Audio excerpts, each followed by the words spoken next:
Food for Fairview got started about 14 years ago. It's my understanding, I have only been here about 10 years, that it actually started in the trunk of a lady's car. She saw a need, that there were people in this community that needed food.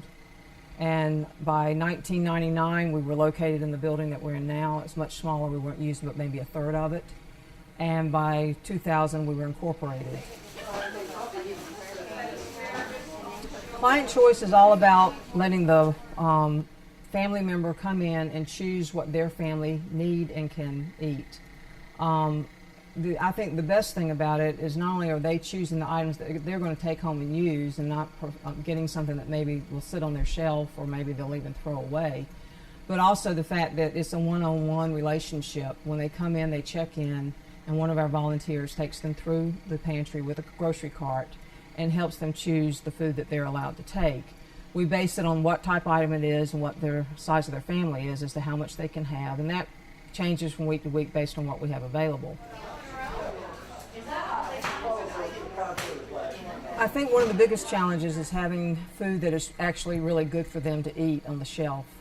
Too often the surplus food is items that really, it's not nutritional or doesn't give them the ultimate food that they need. We always like to provide as much protein as possible to the families, so we find ourselves struggling to find meat, especially dairy products. Milk is not cheap for us to purchase. We try to purchase on occasion, but it's the dairy products and the meat products that I think are the hardest thing. We're blessed here in Food for Fairview because we are supported by the Lord's Acre, and they provide us from May until early fall organic food that is grown locally, and they harvest it on Thursday and Friday and bring it into us. So we're very blessed and a great support program of fresh vegetables. Certainly you have to be concerned with the space available. You've got to keep it safe as to how people can, the traffic flow that goes through it. You've got to have enough food to make it feasible. I mean, some pantries just don't have the space, nor do they have enough product to make it feasible to be client's choice.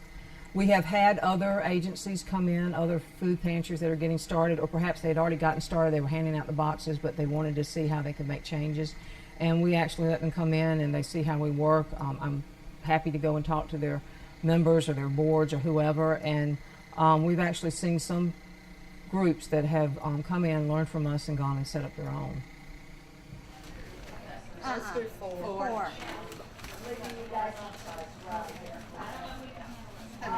We're averaging approximately 60 to 65 families a week that come in every Friday. We're open every Friday each week throughout the year. We only close the Friday between Christmas and New Year's, if there is one.